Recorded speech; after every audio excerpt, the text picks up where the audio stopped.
رخ کریں گے اس وقت اسلام آباد کا، جہاں پہ اسحاق ڈار ایک تقریب سے خطاب کر رہے ہیں۔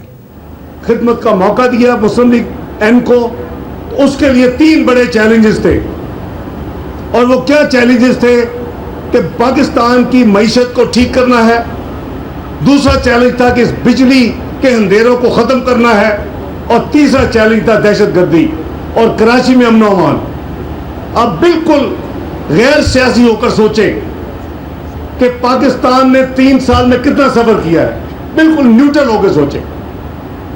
میں جیسے عرض کیا کہ بزنس کمیونٹی میں ظاہر ہے کہ ہر سیاسی سوچ کے ہمارے بہن بھائی ہیں، اور اس میں کوئی خرابی نہیں ہے، لیکن سیاست ایک طرف، آپ دیکھیں کہ وہی ملک جس کے اسٹیٹ بینک کے واقعی ذخائر جو ہیں وہ 3 ارب سے کم، یعنی قریباً 2 ارب 70 کروڑ ڈالر تھے فروری 14 میں، اور ہم اللہ کے فضل و کرم سے آج پاکستان کے زر مبادلہ کے ذخائر اسٹیٹ بینک کے 19.5 ارب ڈالر پہ لے جا چکے ہیں،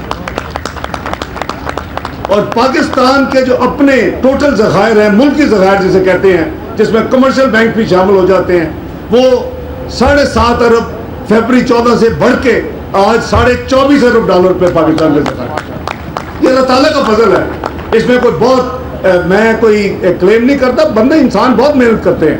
وہ جو مزدور ہمارا بھائی ہے ریگستان میں جو سڑکیں بنانے کے لیے سڑک کو کھودتا ہے، وہ شاید مجھ سے زیادہ محنت کرتا ہے فزیکلی، لیکن میرا ایک ایمان ہے کہ یہ ملک اللہ تعالیٰ کے فضل و کرم سے کلمہ شریف کے نام پہ بنا تھا، اس کا ایک فیوچر ہے، اس کا روشن مستقبل ہے، اور اس کے لیے اس کو وہ روشن پاکستان بنانا ہم سب کا فرض ہے۔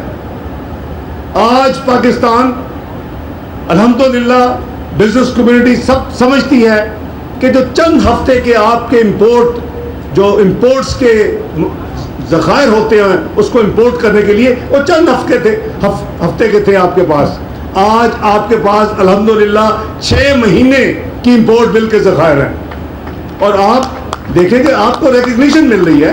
پاکستان دنیا کے 22 کریڈیبل ادارے پاکستان کو ریکگنائز کر چکے ہیں کہ پاکستان کی جو میکرو اکنامک انسٹیبلٹی تھی وہ آج پاکستان میکرو اکنامک اسٹیبلٹی کے اوپر چل چکا ہے، اور اس کا راستہ اور سفر جو اس نے تعین کیا تھا، مجھے IMF اور ورلڈ بینک کے لوگ بتاتے تھے کہ آپ کو 5 سال لگیں گے اگر آپ نے پوری محنت کے ساتھ، کیونکہ ہماری بدقسمتی سے ہم دنیا میں مشہور ہیں کہ پاکستان ریفارم ایجنڈے کے جو پروگرام ہے اس کے 12 ہوتے ہیں لیول یا سیڑھیاں، ہم وی ور نون ٹو ٹرینچ کنٹری، ہم 2 سے 3 ریفارم کے سیڑھیاں کرتے ہیں، چڑھتے ہیں، اس کے بعد ہم بھاگ جاتے ہیں۔ Pakistan was known for that. Pakistan کی تاریخ میں سب سے پہلے جو 12 کے 12 سیڑھیاں کراس کی ہیں وہ آپ کی اس حکومت نے کی، اللہ تعالیٰ کے فضل و کرم سے۔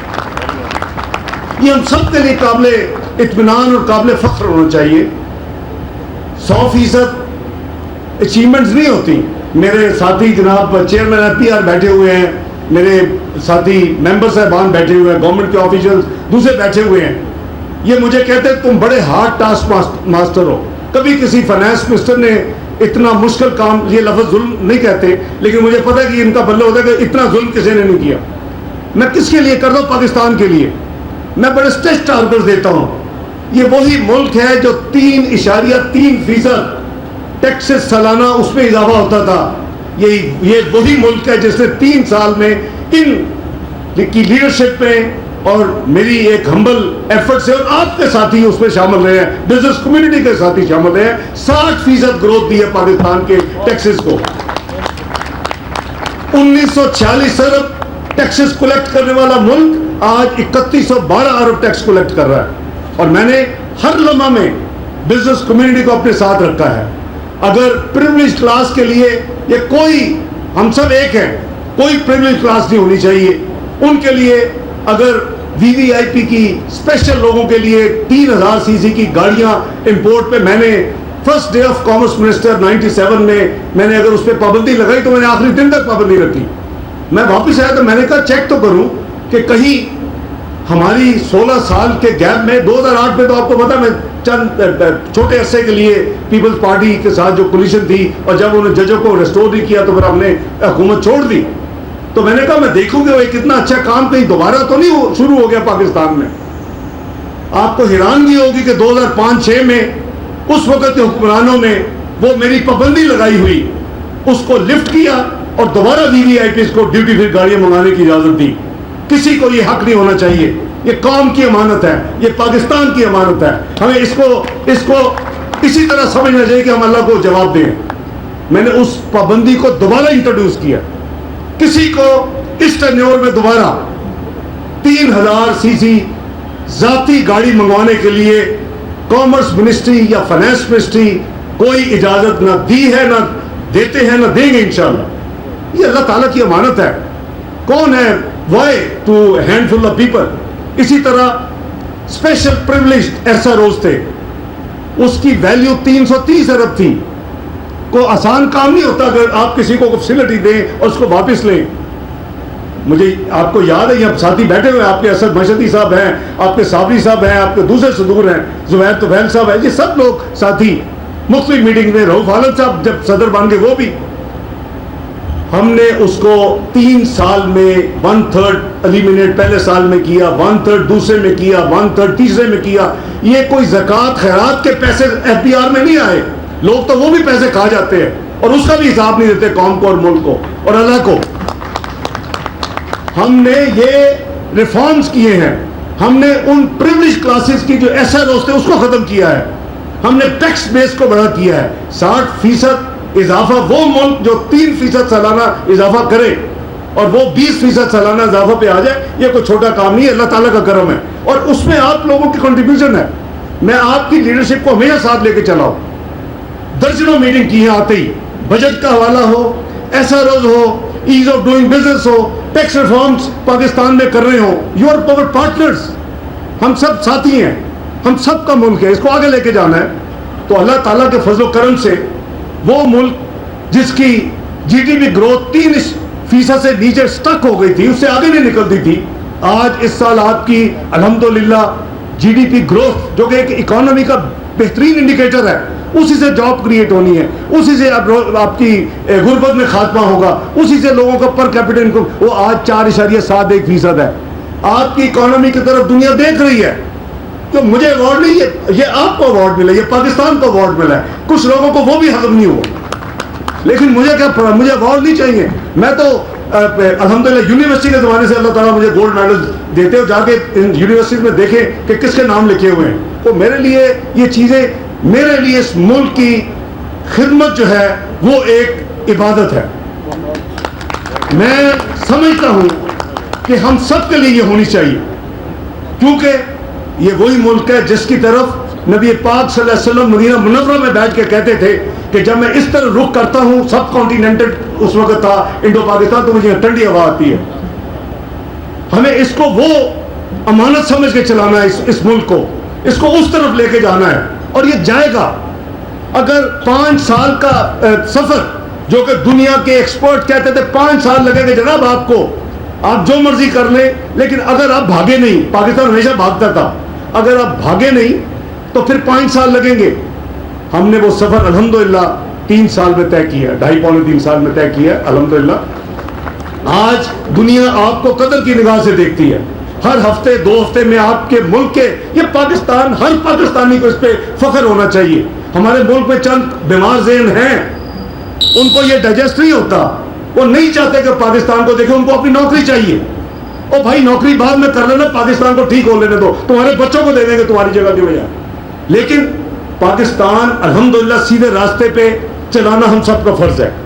اور اس میں سب سے زیادہ, جیسے میں نے عرض کیا کہ آگے ہم نے اس 4.7% گروتھ کو, ہم نے اس کو اپنا 6 اور 7 کے درمیان اس کو اگلے 1.5 سال میں لے کے جانا چاہیے ہمیں, اور انشاءاللہ جائے گی. یہ اس سال ہم نے اس کا ہدف 5% سے اوپر رکھا ہوا ہے. وہ جو ادارے دنیا کے ایکسپرٹس, ہارورڈ کا آپ نے نام سنا ہوگا, دنیا کی بہترین یونیورسٹی ہے, اب وہ کہتی ہے کہ پاکستان کا اگلے 10 سال میں GDP